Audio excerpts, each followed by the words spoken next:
Hey guys, make sure to subscribe and hit that notification bell to be updated every time I make a new video. Thanks, let's begin. Hey guys, welcome back to the channel. You're watching Shark House Entertainment, and I am your host, Brian Gatto. And today I am talking about the brand new Cannibal Corpse album. Chaos Horrific. This is their 16th studio album, and my god, they've still got it. So this is a brand new segment on the channel titled After the Listen. This is just my rough thoughts on the album. I'll go through each song, and just to give you my overall general impression of the first 4 times I listened to this album. But first off, Cannibal Corpse, the first death metal band I ever heard, way back in around 2009, 2010.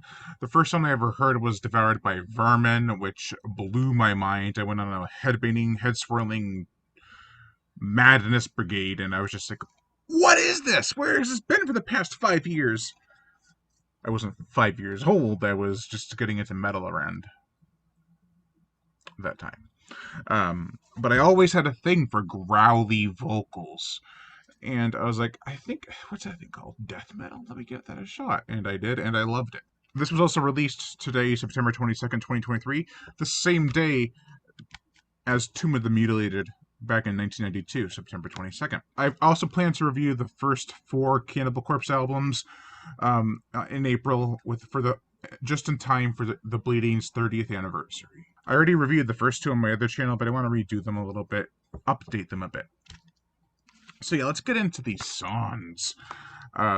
Overlords of Violence, the ultimate way to kick off the album. Well, it's the only way to kick off the album. It's the opening track. But it has a great bass intro. You can't get enough more than awesome shit. It's also followed by pummeling guitars. It's one hell of an opening track. Then we have Frenzied Feeding.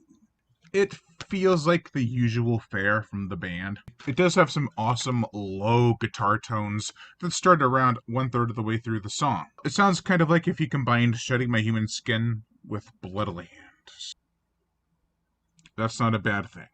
Also, on a far side note, on the last album, Violence Unimagined, the song Inhumane Harvest really reminded me, at least in the intro, of She Was Asking For It, off the Bleeding album. So, yeah. Just wanted to say that. I've been wanting to for a while. Summoned for Sacrifice. It was actually the second music video they released. It tells a brutal story and is catchy as hell. It's got a great build-up that leads into a brutal beatdown. And I love the lyrics. The first one, the second one, the third one, he says all this crap. And it's just amazing. Sacrificial.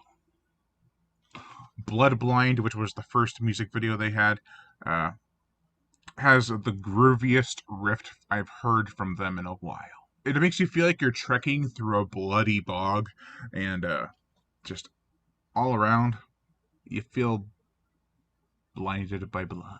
Vengeful Invasion is, I believe, bear with me, about human trafficking of a girl who eventually gets free and goes on a killing rampage.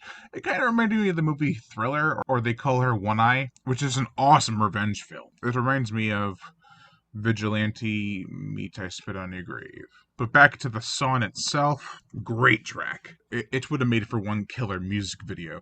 It would have been similar to, I believe, Dying Fetus's Die With Integrity. Brutal video. Chaos Horrific, which was the third music video they released today, actually, September 22nd, 2023, is the title track. It's ball to the wall zombie mayhem. It's an all-out attack on the senses. It never slows down. It's almost a ballad, but Surround, Kill, Devour Surround, Kill, Devour from the last album did better. It still kicks ass, though. Both of them do. Fracture and Refracture. One of the most aggressive songs on the album. That's all I can say. You gotta hear it.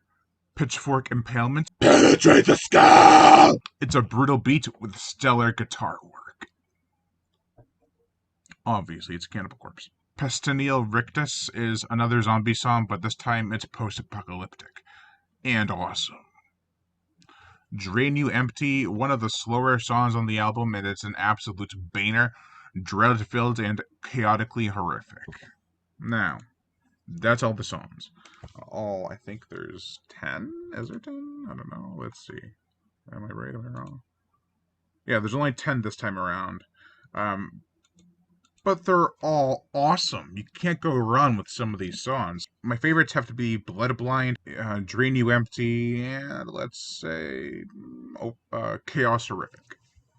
Those are the most catchy ones, probably. I'm sure when I have time to listen to this album more and more, I'll get used to it more and more, and I'll love every song off of it.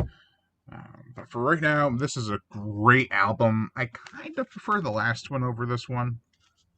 The last one just hits harder for me. But I definitely feel they pulled back on certain things and expanded upon others. And you can hear it. You can hear it's way different than the last album. Eric Rutan on guitars, great choice. He's been a producer with the band since Kill, and started doing guitar work on the last album with them, Violence Unimagined. So having him come back is a great plus. I like Pat O'Brien, but I do feel that this is a step in the right direction. Corpse Grinder, what can you say? The teddy bear of the death metal world. I definitely recommend all of Cannibal Corpse's discography. Amazing stuff. Rob Barrett on guitars, Paul Mazurkowitz on drums, and Alex Webster on bass. That's going to do it for this video, guys. Thank you all for watching. You've been watching Sharkcast Entertainment with your host, Brian Gatto. And make sure to hit that notification bell to be notified every time I make a new video. And as always, subscribe.